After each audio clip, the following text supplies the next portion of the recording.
Gracias. Transcurrido el receso decretado, se reanuda esta diligencia y se procede a resolver su situación jurídica en los siguientes términos. Con fundamento en lo que dispone el artículo 19 constitucional, como ya se indicó, se resuelve la situación jurídica mediante declaratoria judicial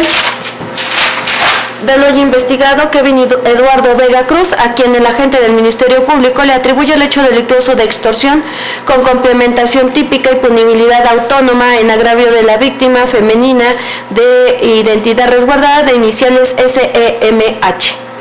Ilícito. En relación a la competencia, el artículo 16 constitucional establece que nadie puede ser molestado en su persona, familia, domicilio, papeles o posesiones, sino en virtud de un mandamiento escrito emitido por una autoridad competente, en la cual funde y motive la causa legal de su proceder. De ahí que esta resolución versará por escrito con independencia de la exposición que oralmente se realice en esta diligencia. Y en virtud de lo anterior, esta unitaria resulta ser competente atendiendo a la materia, tomando en consideración que este hecho delictuoso de extorsión con complementación típica y punibilidad autónoma se encuentra previsto y sancionado en el Código Penal vigente en el Estado de México. De ahí que se trate de un hecho delictuoso contemplado en una legislación penal local. En relación a la temporalidad, de acuerdo a lo señalado por el agente del Ministerio Público, el hecho delictuoso tuvo verificativo el día 21 de abril del año 2025. También indicó que en subsecuentes días hubo conductas en torno a este evento, también el día 30 de abril del año 2025 y el día 2 de mayo del año 2025, por lo que su tramitación debe ceñirse a las disposiciones relativas al sistema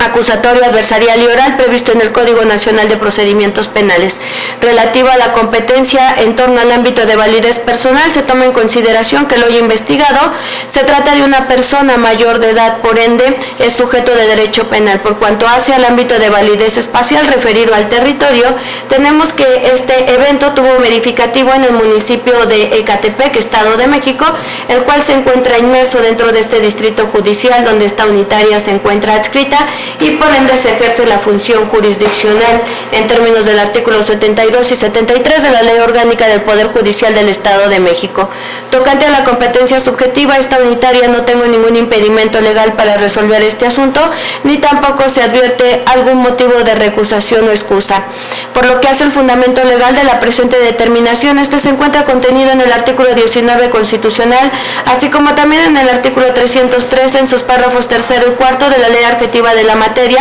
los cuales establecen cuáles son los requisitos y temporalidades que se deben de reunir a fin de emitir un auto como el que nos ocupa. Por otro lado, el artículo 316 de la Ley Adjetiva de la materia establece que el juez de control, a petición del agente del Ministerio Público, dictará auto de vinculación a proceso del investigado siempre y cuando se reúnan los siguientes requisitos. El primero de ellos es que se haya formulado imputación. Este requisito se surte en virtud de que este acto procesal fue llevado a cabo en la audiencia inicial. El segundo de los requisitos es que se haya otorgado al imputado la oportunidad de declarar. Este requisito se surte en virtud de que en la audiencia inicial se le hizo saber este derecho al justiciable, quien estando debidamente asistido por su defensa, se reservó su derecho a emitir declaración. El tercero de los requisitos es que de los antecedentes de la investigación expuestos por el agente del Ministerio Público se desprendan datos de prueba que permitan establecer que se ha cometido un hecho que la ley señala como delito y que exista la probabilidad de que el imputado lo cometió o participó en su comisión. Al efecto, se debe de tomar en consideración que el hecho delictuoso, de acuerdo a lo que establece el artículo 311 de la Ley Adjetiva de la materia, se encuentra constituido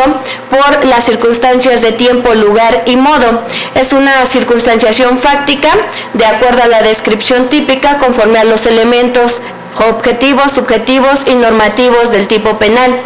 En este caso, estos elementos deben de ser analizados a la luz de los antecedentes de la investigación y para ello será necesario atender a la referencia al contenido de los datos de prueba que aún no han sido desahogados ante el juez, pero que fueron recabados por el Ministerio Público en la investigación a su cargo, los cuales tienen que ser idóneos, pertinentes y en su conjunto suficientes para poder establecer un hecho determinado por la ley como delito. De ahí que será necesario necesario tener presente que un dato de prueba será idóneo cuando sea adecuado para inferir el hecho investigado, será pertinente cuando este dato sea conducente o concerniente a justificar aquello con lo que se le relaciona y será suficiente cuando sea apto y bastante para justificar lo que se afirma. En este caso, el hecho delictuoso de extorsión con complementación típica y punibilidad autónoma por el cual el agente del Ministerio Público formula imputación y solicita también la vinculación a proceso se encuentra previsto y sancionado en el artículo 263, en el párrafo primero y tercero, así como también en las fracciones tercera y cuarta, en relación con los numerales 6, 7, 8, fracciones primera y quinta, y 11, fracción primera, inciso D, del Código Penal vigente en la entidad. En este caso, el agente del Ministerio Público señala que el hecho delictuoso se hace consistir, aconteció precisamente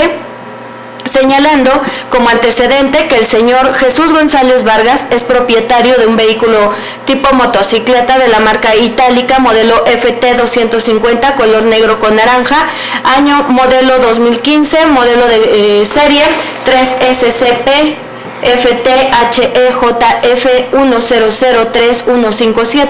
siendo el caso que el día 18 de marzo del año 2025 llegaron a un acuerdo entre el señor Jesús González Vargas y su esposa de identidad resguardada de iniciales EMSH en darle el vehículo ya referido. En este caso se lo entregan al señor Ángel Gabriel Santana Vega para que lo trabajara como mototaxi, ya que le habían referido a estas dos personas que no contaba con una fuente de ingreso.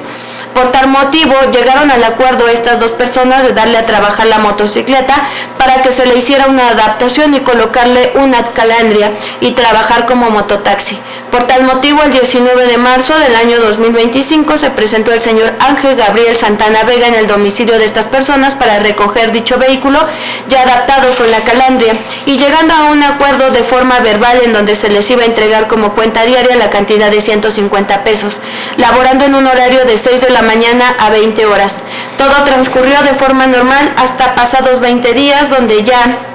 el señor Ángel Gabriel Santana Vega dejó de entregar la cuenta de forma diaria y lo entregaba de forma incompleta,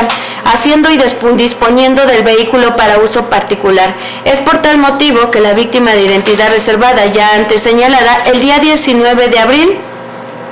del año 2025 se dio la tarea de buscar al señor Ángel Gabriel Santana Vega para retirarle el vehículo. Es en ese momento que lo encuentra en una de las calles aledañas a su domicilio y le retira la calandria, y lo encuentra retirándole la calandria, por lo que le retira la motocicleta así como la calandria y se la lleva a su domicilio. Posteriormente a ello, el día 21 de abril del año 2025, siendo aproximadamente las 20 horas, se presentan en el domicilio de la víctima, ubicado en calle 10 de septiembre, manzana 11, lote 24A, colonia 19 de septiembre, municipio de Ecatepec de Morelos, Estado de México, el señor Kevin Eduardo, quien era acompañado por el señor Ángel Gabriel Santana Vega. Se presentan y es que el investigado le refiere a la víctima: ya valió verga, si no le devuelven el mototaxi a mi carnal y no le dan 5,000 pesos, nos vamos a pasar de verga con tu hija y con tu hermana. Esto sucedió en los días subsecuentes. Se presentaban al exterior del domicilio de la víctima a bordo de una motocicleta color azul, en la cual venían a bordo los señores Ángel Gabriel y el señor Kevin Eduardo, desde donde le gritaban desde el exterior: eres una pendeja, dale el mototaxi a trabajar a mi carnal y los 5,000 pesos. Por mis huevos me vas a tener que pagar renta. Esto sucedía aproximadamente entre las 2 y las 4 de la mañana. Posteriormente hace referencia a la víctima que el 30 de abril del año 2025 recibe una llamada telefónica por parte de su menor hermana de identidad reservada de iniciales KSH de 17 años, quien le refiere en la llamada telefónica que se habían presentado en su centro de trabajo, que es una panadería, la cual se encuentra ubicada en calle Martín García sin número, en la colonia 19 de septiembre, en el municipio de Ecatepec de Morelos. Se había presentado Kevin Eduardo Vega en compañía de Ángel Gabriel Santana Vega, y en ese momento que la abordan y le refieren: si no me da tu hermana los 5,000 pesos te vamos a llevar y te vamos a violar, hija hija de la chingada, lo que sucedió en esta fecha referida, así como también en los días posteriores, y siendo en específico el 2 de mayo del año 2025, se presentaron nuevamente al exterior del domicilio Ángel Gabriel Santana Vega en compañía de Kevin Eduardo para gritarle desde el exterior de su domicilio a bordo de una motocicleta, acelerando dicho vehículo para después retirarse. En torno a este hecho delictuoso, el agente del Ministerio Público ha indicado que para sustentar el mismo cuenta con los siguientes datos de prueba. En este caso, en primer lugar, con la entrevista de la víctima de identidad reservada de iniciales EMSH, la entrevista también del testigo Jesús González Vargas, la entrevista de Juan Edgar Sánchez Calzada, la inspección del lugar de los hechos,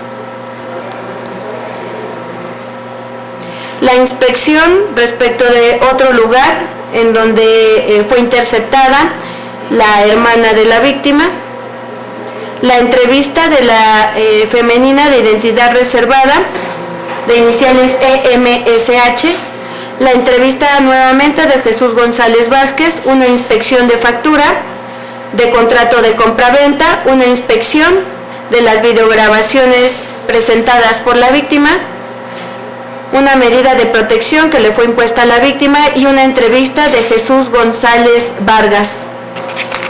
También un informe de la Policía de Investigación en relación a la búsqueda del hoy investigado y del señor Ángel Gabriel Santana Vega.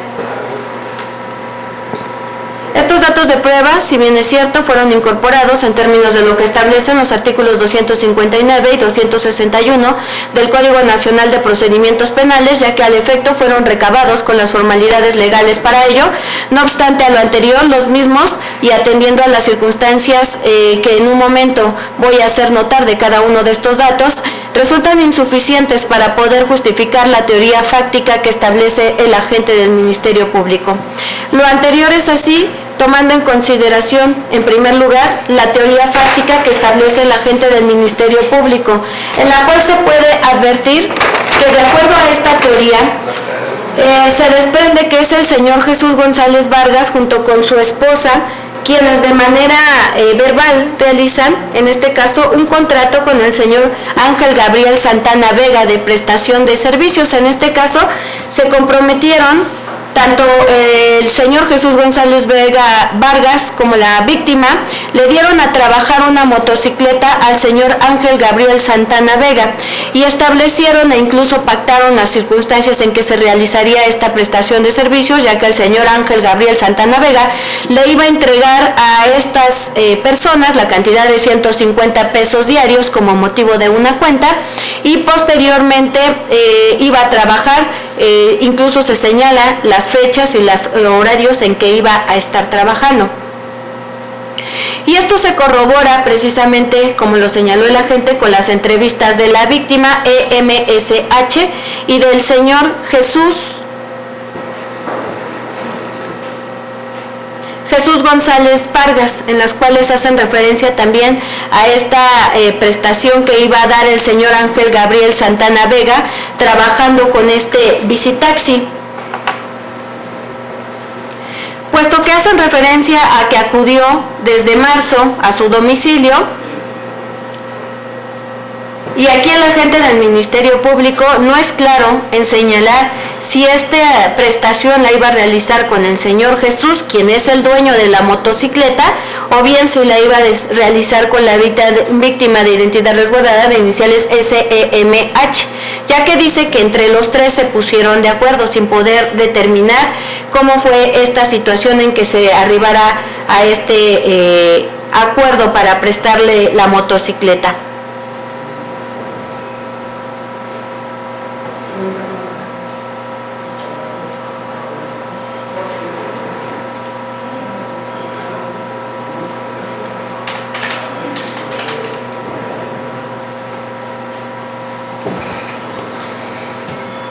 Y es así que señala que le adaptan esta calandria y le hacen entrega de la motocicleta para que el señor Ángel comenzara a trabajarla con las condiciones que ya habían previamente pactado.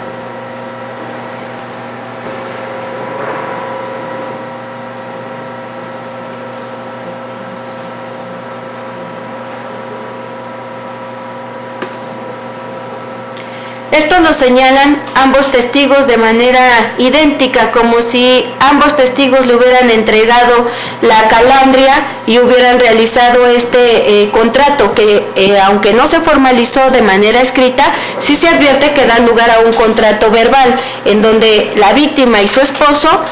que no se determina cómo se realizó este acuerdo con el señor Ángel, pues le entregan una motocicleta para que éste la trabajara como mototaxi. Posteriormente, tomando en consideración el incumplimiento del señor Ángel Gabriel Santana Vega, es por lo cual la víctima, de iniciales SEMH, le quita la motocicleta al señor Ángel, y es que a partir de este momento pues es cuando ya se advierte que supuestamente comienza esta extorsión. Señala la víctima, porque es la única, la señora SEMH, que puede dar cuenta supuestamente de esta extorsión, como más adelante se hará notar. Ella es la única que dice que es el día 21 de abril del año 2025, cuando a las 20 horas ella se encontraba en su domicilio y se presentó el señor Ángel Gabriel Santana Vega y el señor Kevin Eduardo Vega Cruz a realizarle este requerimiento, en donde le piden que les entregue la moto y también le dicen que les entregue la cantidad de 500 pesos, porque así lo señaló el agente del Ministerio Público en esta entrevista, que si no se iban a pasar de verga con su hija y con su hermana. Este es el único evento que se advierte, es en el cual se le realizó la exigencia de un numerario por parte del hoy investigado y de su hermano. Sin embargo, no hay ningún solo dato de prueba que corrobore este requerimiento al que hace referencia la señora SEMH.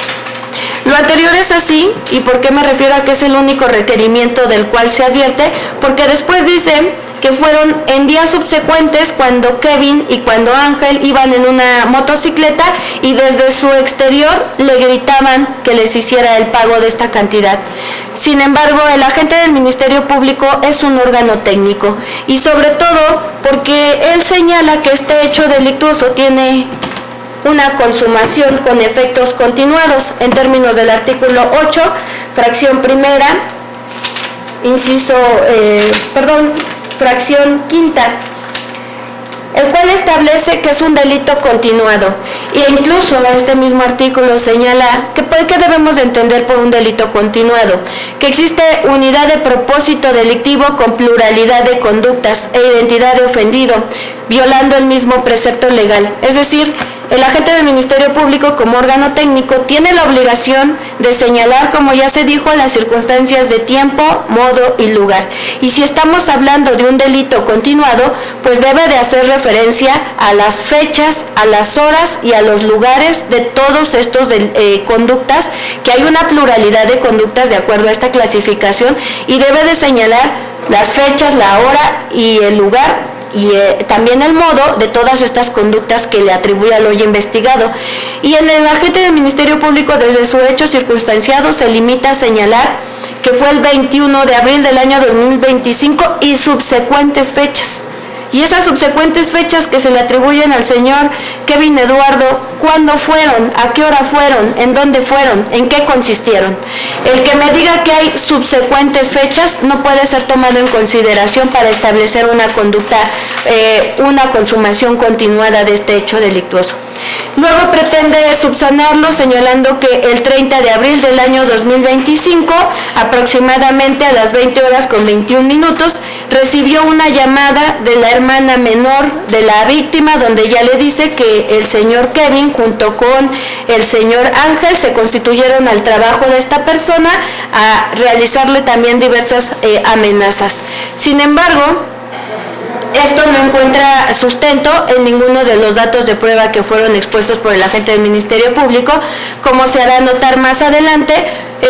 los testigos que pretende hacer valer que observaron, que también dan cuenta de esta llamada, no se advierte que estuvieran presentes al momento de la misma, pero llama más la atención a esta unitaria que esta supuesta víctima menor de edad o esta persona menor de edad que fue amenazada por el hoy investigado y su hermano, nunca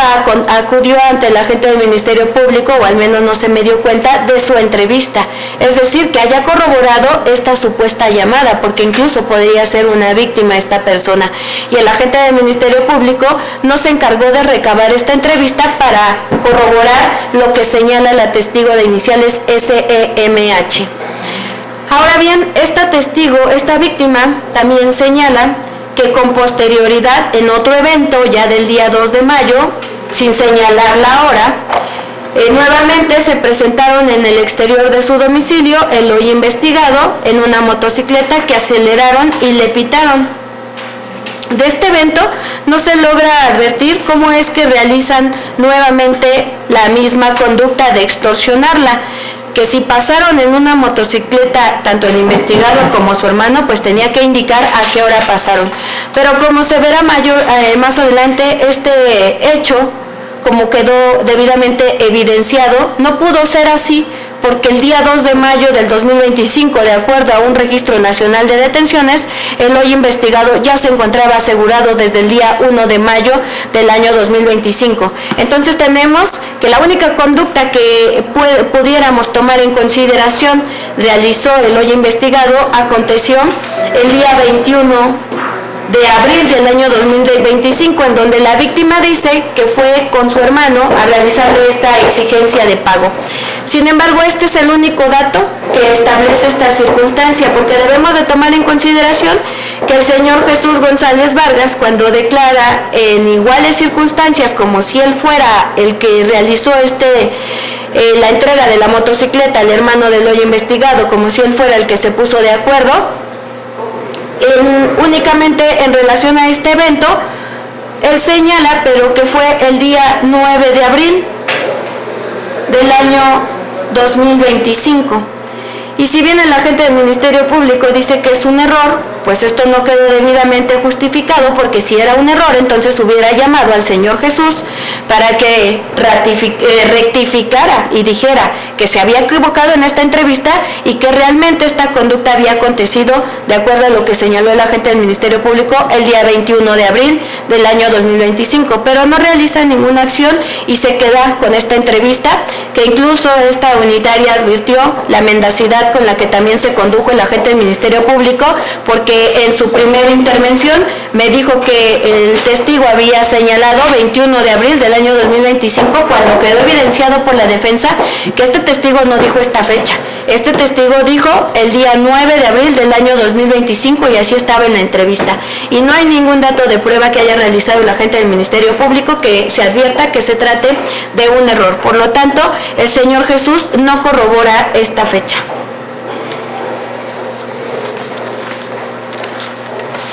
Por otro lado, refiere este testigo igualmente en torno al 30 de abril del año 2025, en donde dice que su pareja sentimental recibió una llamada telefónica en las 20 y 21 horas, donde su hermana le comentó que había ido a su lugar de trabajo, Kevin y Ángel, y que la habían amenazado. Sin embargo, esta circunstancia tampoco se logra advertir cómo es que tuvo conocimiento este testigo. Se supone que la llamada de esta menor la hizo a la señora de iniciales SEMH, entonces no sabemos si este testigo, porque declara exactamente igual que la víctima, cómo es que él supo de esta llamada, si estaba en ese lugar, si es que le comentó la hermana de la víctima, cómo se enteró de esta llamada. Él solamente en su entrevista se advierte que es prácticamente igual y no sabemos si estaba en el lugar en donde recibió esta llamada. Y esto es importante porque incluso cuando se le requirió a la agente del Ministerio Público refiriera si se ubicaba en el domicilio de la víctima, pretendiendo sorprender a esta unitaria, dijo que se ubicaba a este señor Jesús, tanto al señor Jesús como al diverso testigo Juan Edgar Sánchez Calzada se les ubicaba en el domicilio de la víctima. Sin embargo, la víctima nunca los ubica cuando recibe esta llamada, tampoco los ubica cuando ellos dan cuenta de las diversas situaciones que no sabemos qué día fueron, que los hoy investigados iban a su casa a hacer supuestamente presencia con una motocicleta entre las 2 y 4 de la madrugada. La testigo nunca los ubica, entre estos testigos tampoco se ubican en sus entrevistas, y el señor Juan Edgar Sánchez Calzada hace referencia igualmente a todas estas circunstancias, pero no advertimos cómo es que tuvo conocimiento, si la víctima les contó, si el testigo Jesús le contó, si él estaba presente el día 21, porque solamente dice que sabe cómo el día 21 de abril del año 2025, Kevin y Ángel acudieron al domicilio y le realizaron este requerimiento a la víctima. Del único hecho que él da cuenta es del día 30 de abril, en donde él dice que sí estaba en compañía de su hija, no refiere en dónde, cuando recibió una llamada de la diversa menor, en donde le dijo que se habían presentado el hoy investigado y su hermano se habían presentado a la panadería donde ésta trabaja, y que le habían exigido que le dijera a su hermana que les entregara la cantidad de 5,000 pesos. Sin embargo, este dato tampoco se encuentra corroborado, como ya se dijo, con la entrevista de esta supuesta menor, que es la que vivió y resintió precisamente esta conducta, para poder establecer que realmente se haya llevado a cabo como lo señala la víctima. Y este testigo ya no da cuenta, igualmente hace referencia a que el día 2 de mayo se presentaron en el exterior del domicilio Kevin y Ángel a bordo de una motocicleta y que pasaban gritando. Sin embargo, se reitera, a este testigo no lo ubica ni la víctima ni el señor Jesús. Él no ubica tampoco al señor Jesús en estos eventos. Y tampoco se señala cómo es que tuvo conocimiento del evento del día 21 de abril, ni tampoco del día 2 de mayo. No sabemos si este testigo habita en el mismo domicilio de la víctima, o cómo es que se enteró de estas circunstancias, si la víctima se las contó, o cómo es que tuvo conocimiento de las mismas. Por lo que hace al día 21 de abril, pues él no estuvo presente, no se advierte de esta entrevista que lo haya presenciado. Por lo que hace al día 2 de mayo, tampoco se advierte que haya presenciado este evento. Ahora bien, se tiene una inspección del lugar de los hechos, en donde la policía de investigación se constituyó en el inmueble en donde aconteció este evento, y que solamente permite justificar la existencia en donde radica y habita la víctima de iniciales EMSH, sin que hasta este momento se pueda justificar la intervención del hoy investigado y el hecho delictuoso que nos ocupa. La diversa inspección del lugar ubicado en calle Martín García, sin número, colonia 19 de septiembre, del municipio de Ecatepec de Morelos, Estado de México, pues sí nos justifica la existencia de una panadería, pero no justifica que la diversa menor trabaje en esa panadería, y que era importante que se pudiera corroborar para poder establecer que efectivamente fue buscada por el hoy investigado y su hermano en este lugar. Realmente, si trabajara en esta panadería, pues se tuvo que haber demostrado, ya sea con la entrevista de ella, o incluso que en este lugar se lo hubiera localizado al momento en que se realizó esta inspección, y entonces solamente nos permite establecer que hay una panadería en este lugar, pero ello no logra vincular al hoy investigado, ni tampoco establecer la existencia del hecho delictuoso. Luego la víctima dice que saca unas videograbaciones de su DVD, de su dispositivo, ya que tiene cámaras de videovigilancia, y se las entrega a la gente del Ministerio Público. También acude nuevamente el señor Jesús González Vargas, y en su entrevista acredita la propiedad de la motocicleta. Entonces él es el dueño de la motocicleta. Lógicamente, él es la persona que realizó en todo caso pues este acuerdo con el diverso sujeto, Ángel Gabriel, en torno a darle a trabajar la motocicleta. Y esto solamente justifica la existencia de una motocicleta, no así permite establecer el hecho delictuoso que nos ocupa. Luego se realiza la inspección de esta factura, que corrobora también la existencia de esta motocicleta, y el contrato de compraventa, en donde se advierte precisamente que Jesús González Vargas es el dueño de esta motocicleta. y se realiza una inspección a estas videograbaciones y que causa suspicacia esta unitaria que al momento en que la gente del Ministerio Público diera cuenta de estas videograbaciones, pues no hace la relación de lo que se advierte en estas videograbaciones con los hechos que supuestamente se le atribuyen al hoy investigado. En este caso, dice la inspección que en la videograbación hay varios archivos, 4 archivos. En el primer archivo se titula WhatsApp y es una imagen. Esta imagen se advierte que tiene fecha de modificación del 3 de mayo del 2025. Luego dice que hay un segundo archivo que es un video que tiene 3 de mayo del 2025. Y en este caso es a las 13:05. Luego hay otro archivo que dice WhatsApp video 3 de mayo 2025 a las 13:06:41 y otro video WhatsApp video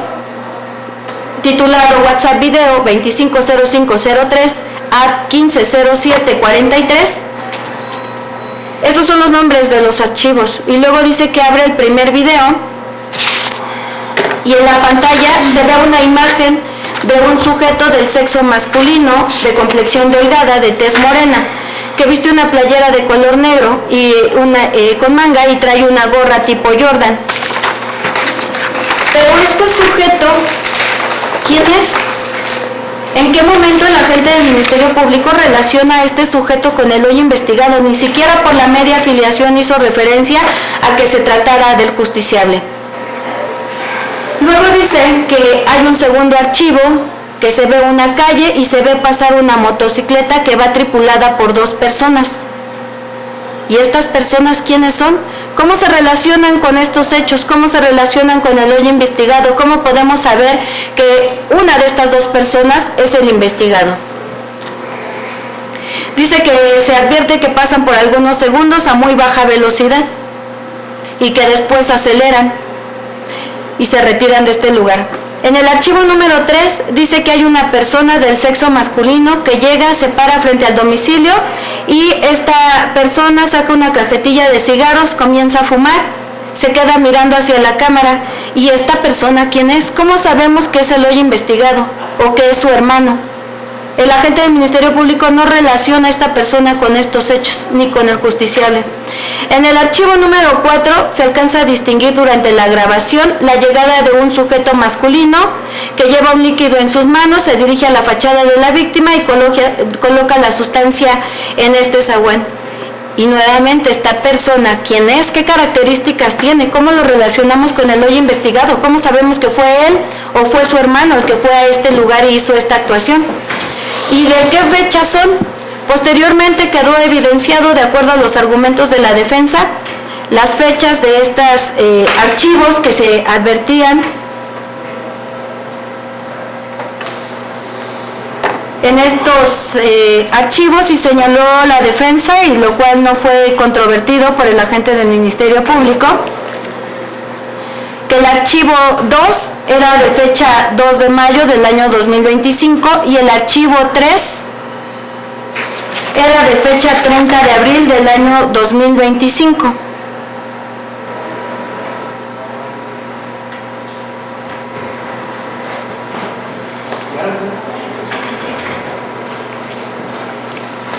Entonces, si tomamos en consideración el archivo 3, dice que es una persona del sexo masculino que llega al domicilio y se queda durante todo el transcurso fumando. Si este archivo, suponiendo sin conceder, sea del día 30 de mayo, que es la teoría fáctica del agente del Ministerio Público, dice que el 30 de mayo, el 30 de abril, a las 21 horas, es cuando se recibió una llamada telefónica por parte de su hermana, en donde le indicó que el señor Kevin Eduardo y el señor Ángel Gabriel habían acudido a su lugar de trabajo, que no sabemos a qué horas fue esto tampoco, pero de acuerdo a la llamada, pues fue a las 21 horas del día, a las 20 horas con con 21 minutos del día 30 de abril del año 2025. Y entonces esto se contrapone precisamente a esa videograbación que dice que el día 30 de abril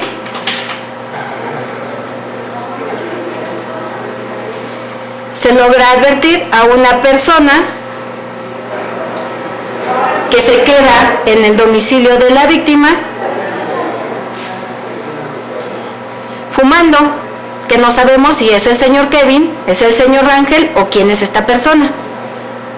Pero si la teoría del caso del agente del Ministerio Público era relacionar este archivo o este video del 30 de abril con su mecánica de los hechos, pues nos damos cuenta que no tiene ninguna relación.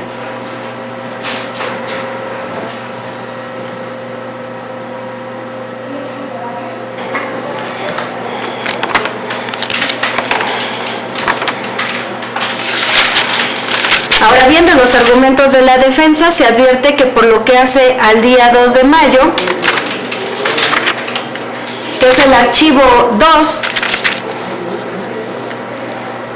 y que de acuerdo a este dato de prueba del cual informó el agente del Ministerio Público, es en donde se ve a dos personas del sexo masculino pasar en una motocicleta.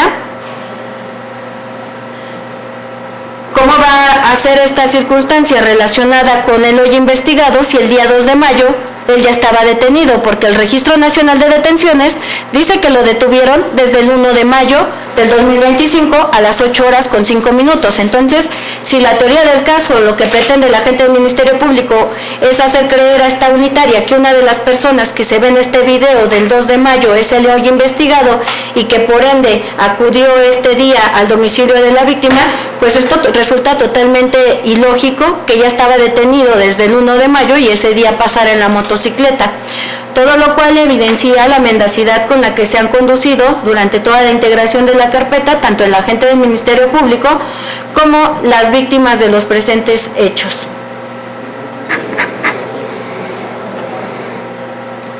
Ahora bien, en relación a la nueva entrevista que rinde el señor Jesús González Vargas, en donde dice que el día 4 de mayo del año 2025 acudió el señor Ángel Gabriel Santana Vega a amenazarlo porque ya sabía que habían puesto una denuncia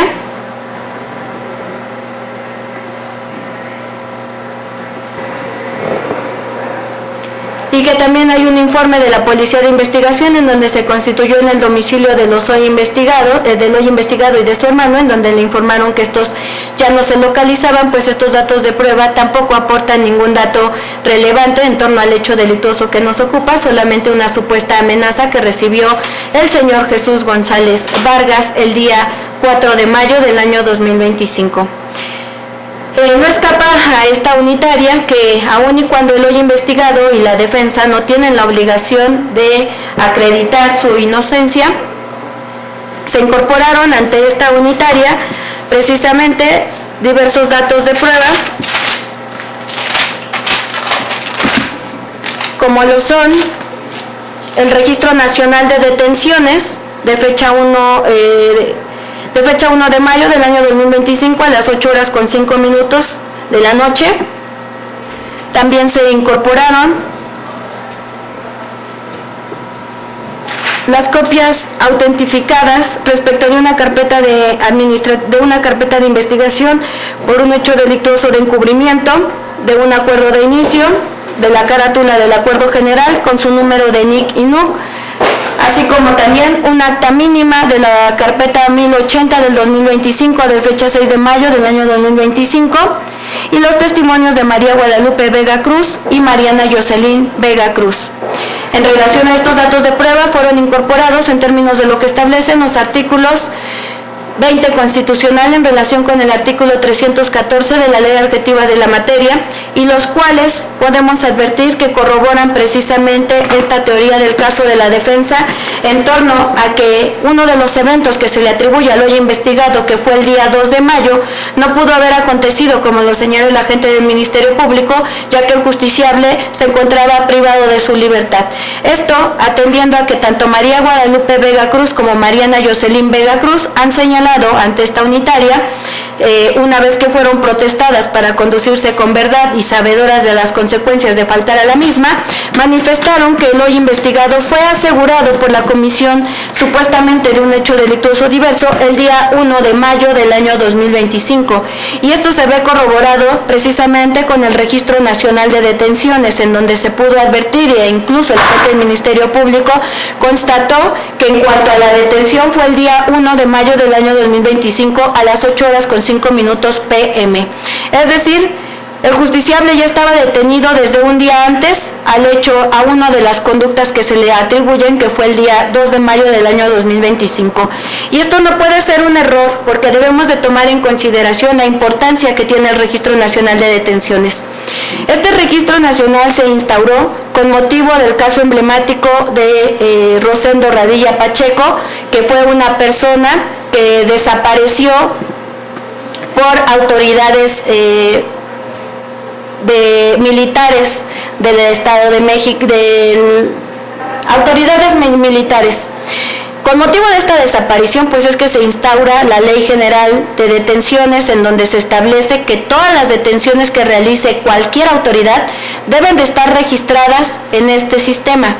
Y este sistema, como bien lo señala la defensa, puede ser consultado por cualquier persona. Este es un sistema tan importante que incluso es un delito federal el que se altere, se modifique este Registro Nacional de Detenciones. De ahí la relevante importancia que tiene el mismo. Todos los elementos, todas las autoridades de la policía que realizan una detención inmediatamente tienen que subir a este sistema el registro de la detención. Tan es así que quedó evidenciado que en este registro se estableció que la detención del señor fue el día 1 de mayo del año 2025. Y esto no puede ser alterado ni modificado porque, reitero, es incluso un delito federal. Entonces el agente del Ministerio Público me indica que esto pudo, que este documento, dando a entender que puede ser alterado, modificado, que no tiene medidas de seguridad. Si esto fuera así, era obligación del agente del Ministerio Público acreditar ante esta unitaria que el documento fue alterado. Es una impresión que se descarga de la página y se imprime. Cualquier persona, cualquier ciudadano mete sus datos y la puede imprimir. Y reitero, es de tan importancia este registro que incluso puede ser perseguido penalmente a nivel federal el que se modifique. Entonces, si en el Registro Nacional de Detenciones aparece la detención del justiciable el 1 de mayo del 2025, ¿cómo es que supuestamente acudió a la casa de la víctima en una motocicleta con el señor Ángel Gabriel el día 2 de mayo del año 2025? Esto no hace más que denotar la mendacidad con la que se han conducido durante toda la investigación la víctima de los presentes hechos y los testigos que depusieron en contra del justiciable, al indicar que el 2 de mayo lo vieron a las afueras de su domicilio gritando y realizando estas exigencias de pago. Lo que no puede ser, pues se reitera, ya estaba detenido desde el día 1 de mayo del año 2025. Y si las actuaciones que están en la carpeta 1080 del 2025, que son las que corresponden a este Registro Nacional de Detenciones, no concuerdan con con la detención que se hizo en esta carpeta, pues ya será motivo de otro análisis y de otra investigación que realizará la Fiscalía conducente, para lo cual se le dejan a salvo los derechos de la defensa para que lo haga valer ante la autoridad competente. Pues advierto que en esta audiencia no se calificó la legalidad de la detención del hoy investigado. No puedo establecer por qué motivos llevaron a mi compañera a no calificar la legalidad de la detención, pero sí advierto que los tiempos no corresponden con esta detención que está registrada en este sistema. Advirtiendo lo anterior también de las copias del SIGI, en donde se puede advertir que en relación a este diverso hecho delictuoso, pues estas efectivamente se realizaron con motivo de la detención del hoy investigado por este delito de encubrimiento. Por lo tanto estas copias como el acta mínima me permiten advertir que efectivamente se corrobora lo que dicen las testigos, María Guadalupe Vega Cruz y Mariana Jocelyn Vega Cruz. El hoy investigado fue asegurado el 1 de mayo del año 2025 y cuando es puesto a disposición de la jueza de control en la carpeta 1080 del 2025, no se califica la legalidad de la detención y es cuando se ordena el externamiento del justiciable en fecha 6 de mayo del año 2025. En virtud de lo anterior, esta unitaria advierte de estos datos de prueba que expuso el agente del Ministerio Público que dado las diversas inconsistencias y contradicciones que existen en los mismos, se considera que estos son insuficientes para poder establecer la existencia del hecho delictuoso de extorsión con complementación típica y punibilidad autónoma. Ahora bien, me llama mucho la atención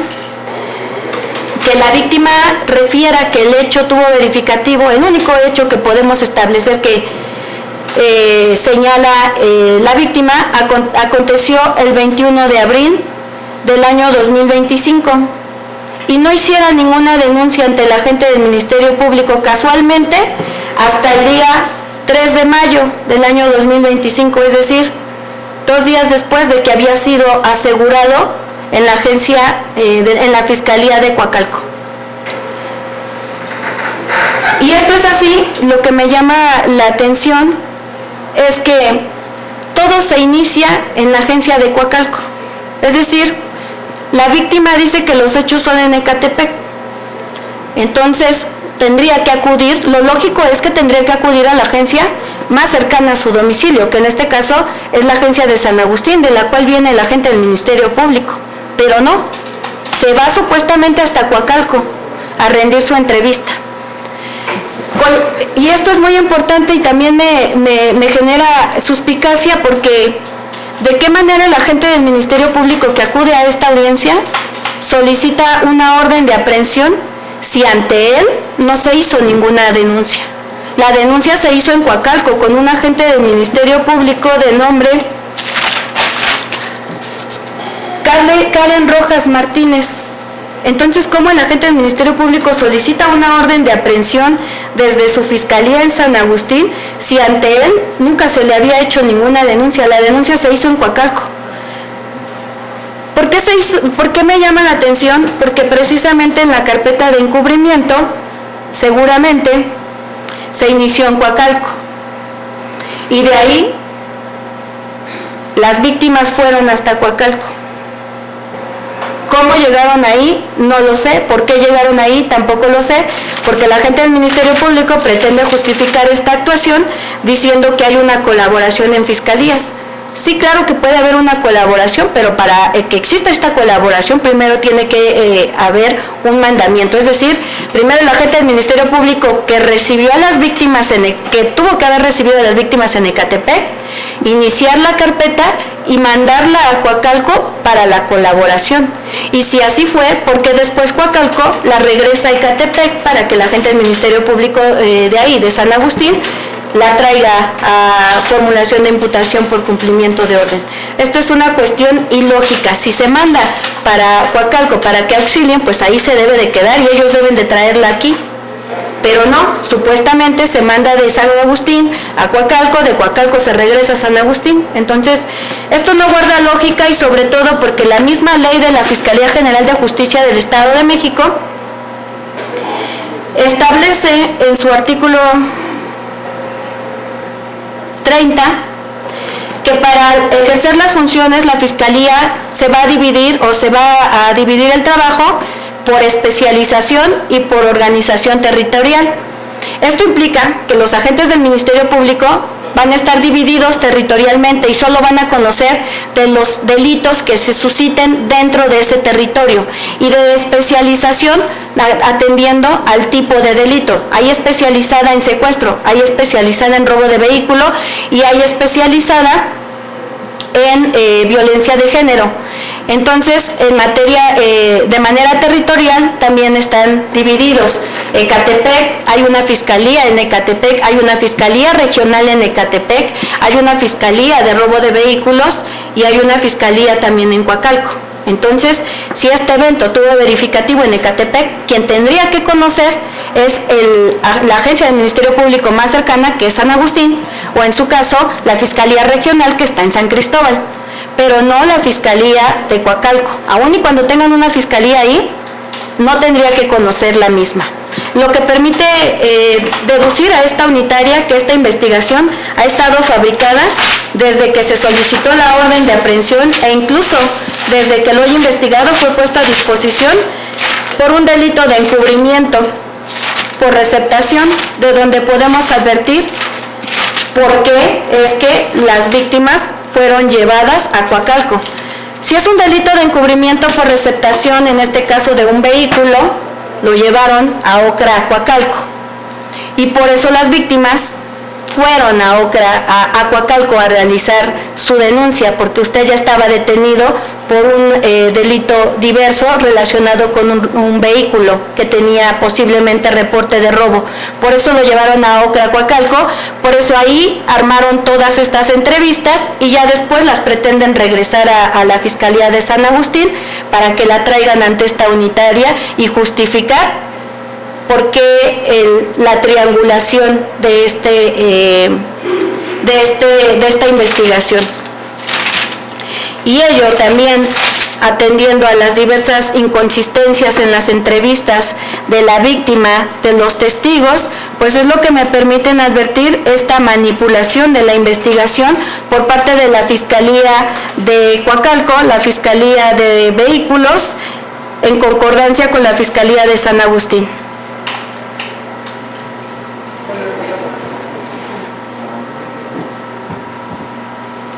Por todo lo anteriormente expuesto es que esta unitaria reitera que los datos de prueba expuestos por el agente del Ministerio Público son insuficientes para poder establecer la existencia del hecho delictuoso de extorsión con complementación típica y punibilidad autónoma.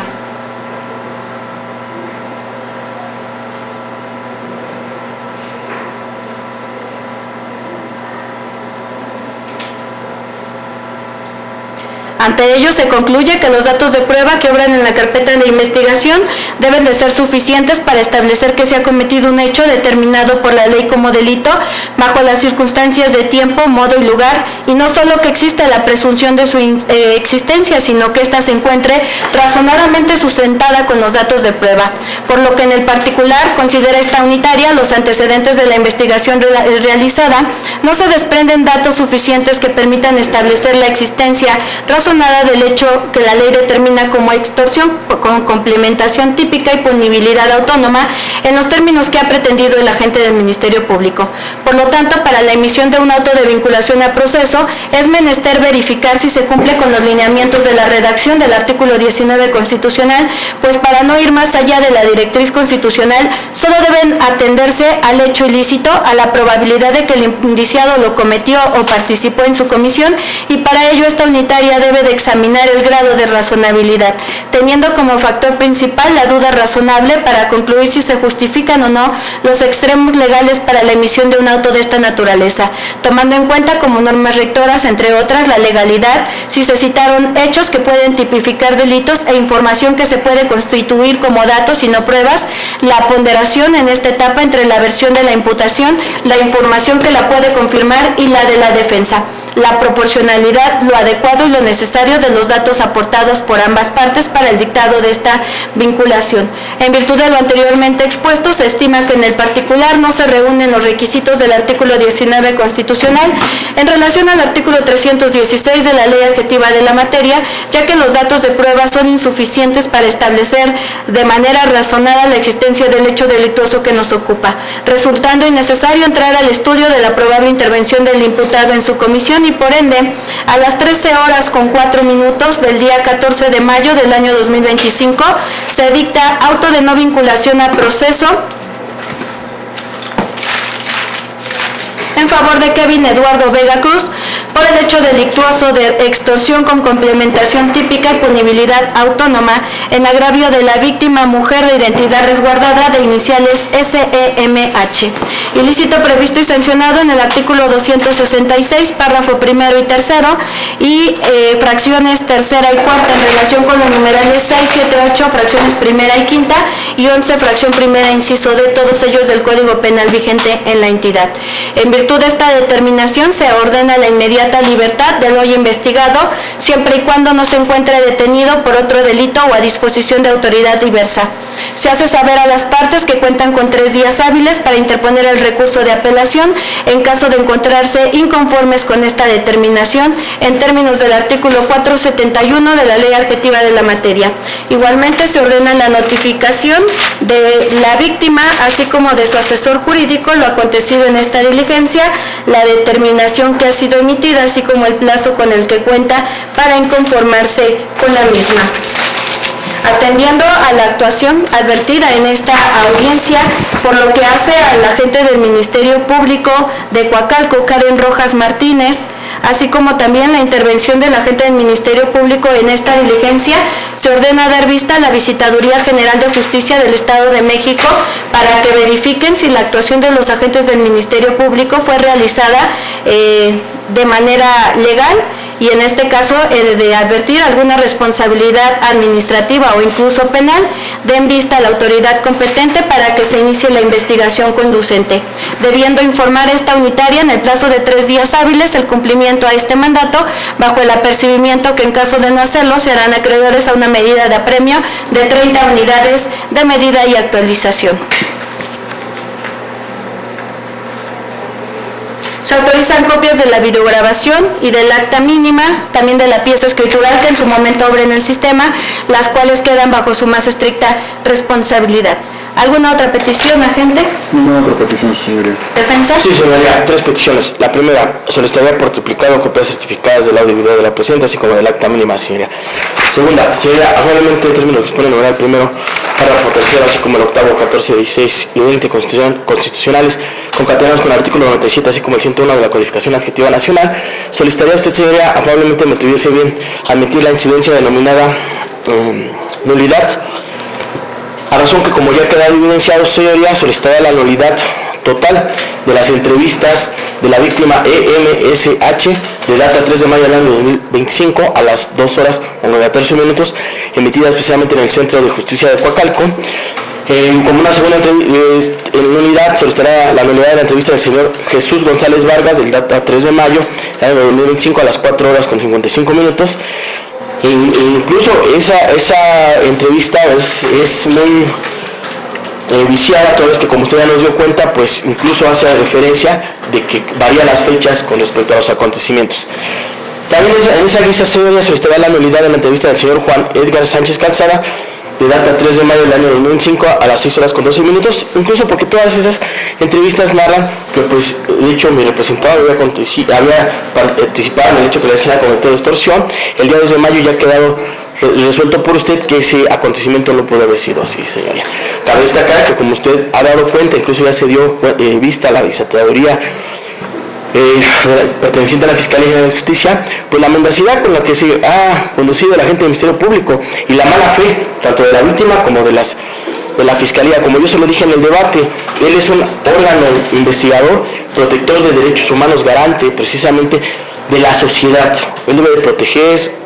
resguardar, vigilar los derechos humanos, no nada más de la víctima, sino también del justiciable. Es una de sus obligaciones, porque él representa a la sociedad, y la sociedad, recordemos que somos un conjunto de personas, señoría. En esa tesitura solicitaría, en primer término, señoría, la nulidad de dichas entrevistas, y por la teoría del fruto del árbol envenenado, solicitaría la nulidad total y absoluta de la carpeta de investigación que nos ocupa, toda vez que, como ya queda evidenciado, no sé qué odio le tengan a mi representado, quieren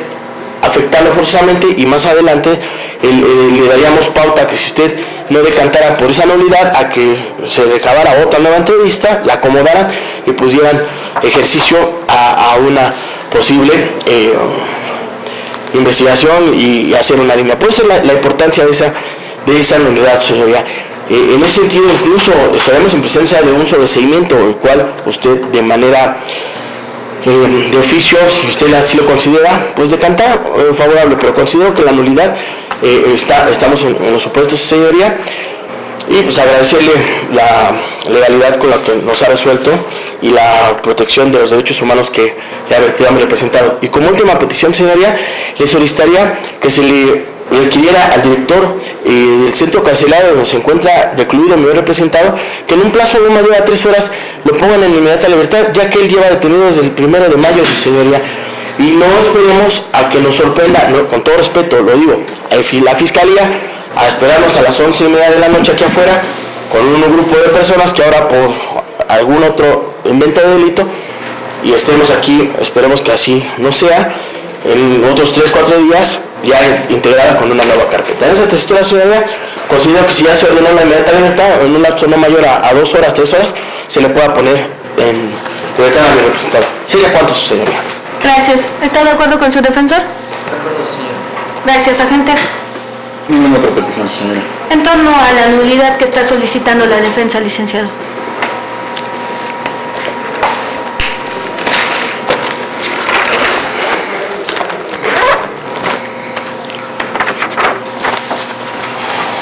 Considero que no se debe tomar en consideración la nulidad de las entrevistas, porque si no se estaría dejando en estado de indefensión tanto a la víctima como a los testigos,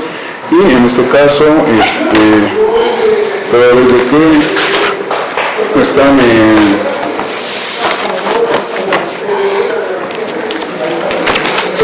se estaría violentando sus derechos en cuanto a las entrevistas que ya rindieron ante la agencia del Ministerio Público. ¿Sería cuánto, señoría?